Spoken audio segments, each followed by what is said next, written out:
ସାଙ୍ଗମାନେ ଦେଖନ୍ତୁ, ମୁଁ ଭିଡ଼ିଓ ନ କରିବାର କାରଣ ହେଉଛି ଏଇଟା ନା, ହନୁମାନଙ୍କ ଯଜ୍ଞ ଆମର ଏଠି ଚାଲିଛି। ତ ମୋତେ ଟାଇମ୍ ହିଁ ହେଉନି ଭିଡ଼ିଓ କିଛି ବନେଇବାକୁ। ଟାଇମ୍ ହିଁ ହେଉନି ମାନେ ଘରେ ତ କିଛି ରୋଷେଇବାସ ହେବାରେ ନାହିଁ, କାହିଁକିନା ସିଆଡ଼େ ତ ଖିଆପିଆ ହେଉଛି, ଘରେ ରୋଷେଇ କିଛି ହେବାର ନାହିଁ। ଆଉ ଠାକୁର ପାଖରେ ଏପଟ ସେପଟ ହେଲା ଟାଇମ୍ ପଳାଉଛି। ଆଉ କିଛି ମାନେ ବ୍ଲଗ୍ରେ କ'ଣ ବନେଇବି ବୋଲି ଭାବିକିରି ଆଉ ଟାଇମ୍ ହିଁ ହେଉନି, ମୁଁ ବନେଇ ପାରୁନି। କାହିଁକିନା ଆଉ ତ ଖାଇବା ପିଇବା ତ ସିଆଡ଼େ, ରୋଷେଇ ତ ହେଉନି। ଆଉ ଠାକୁର ପାଖରେ ସେପଟେ ଏପଟ ହେଇକି ଟାଇମ୍ ଯାଉଛି, କ'ଣ ମୋର ବନେଇ।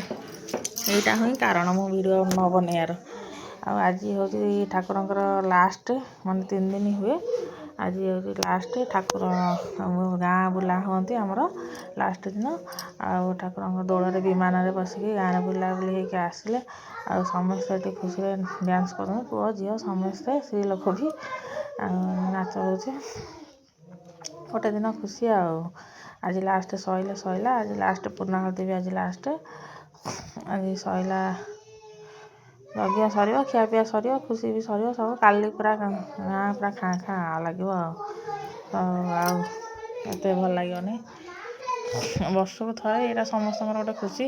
ଏଇଟା ସଇଲେ ପୁଣି ସେଇ ଦିନକୁ ଆର ବର୍ଷକୁ ଅନେଇଥାଏ। ମାନେ ଏଇଟା ଗୋଟେ ପୁରା ଖୁସିର ମୁହୂର୍ତ୍ତ, ବହୁତ ବଢ଼ିଆ ଲାଗେ। ଘର ପାଖରେ ବି ଆମର ହୁଏ। ଗାଁ ଲାଷ୍ଟରେ ହୁଏ ଯେବେ ମାନେ ଦଶହରା ହେରିକା ଆମକୁ କିଛି ଜଣାପଡ଼େନି, କାହିଁକିନା ଗାଁ ସେପଟେ ହୁଏ, ଆମ ଏପଟେ କିଛି ଜଣାପଡ଼େନି।